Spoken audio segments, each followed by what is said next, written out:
കൊടും ചൂടിനൊപ്പം സംസ്ഥാനത്ത് പാമ്പ് ശല്യവും രൂക്ഷമായി തുടരുകയാണ്. കഴിഞ്ഞ ഒരാഴ്ചക്കിടെ 5 പേർക്കാണ് സംസ്ഥാനത്ത് ജീവൻ നഷ്ടമായത്. ഭീതി പരത്തി ജനവാസ മേഖലകളിൽ ഇന്നും പാമ്പിറങ്ങി.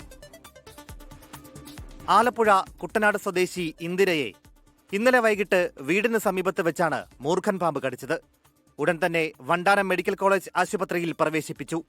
ആന്റിവെനം നൽകിയെങ്കിലും തീവ്രപരിചരണ വിഭാഗത്തിൽ ചികിത്സയിലിരിക്കെ മരിച്ചു. വീടിന് സമീപത്ത് 3 ദിവസം മുൻപ് മൂർഖൻ പാമ്പിനെ കണ്ടിരുന്നതായി ഇന്ദിരയുടെ മകൾ രശ്മി. ഇത് സ്ഥിരം ഇവിടെ ഉള്ള സാധനമാണ്. നല്ല പ്രായമായെന്ന് പറയാം. നല്ലപോലെ മൂത്ത ഒരു സാധനമാണ്. അമ്മ അടയാളം പറഞ്ഞു, മോനെ അന്ന് നമ്മൾ കണ്ട അതേ സാധനം തന്നെ. കാരണം അതിന്റെ വാലിന്റെ അറ്റത്തൊരു അടയാളം ഉണ്ട്. അത് തന്നെയാണ് എന്നെ കടിച്ചത്. എറണാകുളം കാലടിയിൽ പാമ്പ് കടിയേൽക്കാതെ പെൺകുട്ടി രക്ഷപ്പെട്ട ദൃശ്യങ്ങൾ പുറത്തു വന്നു. വീട്ടുമുറ്റത്തെ ചെടിച്ചട്ടിക്കുള്ളിൽ നിന്ന് പാമ്പ് പുറത്തേക്ക് ചാടുകയായിരുന്നു. കോഴിക്കോട് നാദാപുരത്തും സമാന സംഭവം.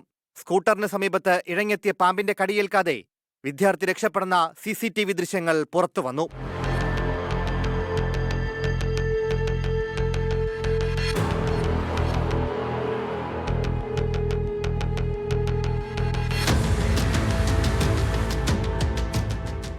കോട്ടയം കടനാട് പഞ്ചായത്ത് അംഗത്തിനും കായംകുളം എരുവയിൽ 15 വയസ്സുകാരിക്കും വയനാട് പടിഞ്ഞാറത്തറയിൽ യുവാവിനും പാമ്പ് കടിയേറ്റു.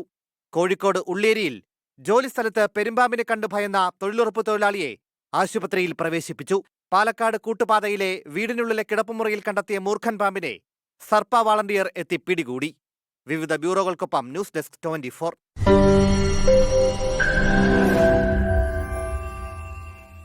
ലോകത്തെവിടെയായാലും ഏത് സമയത്തും 24 വാർത്തകളും ഓഗ്മെന്റഡ് റിയാലിറ്റി പാക്കേജുകളും എക്സ്പ്ലെയിനറുകളും വിശദമായി കാണാൻ ഞങ്ങളുടെ യൂട്യൂബ് ചാനൽ നിങ്ങൾക്ക് സബ്സ്ക്രൈബ് ചെയ്യാം.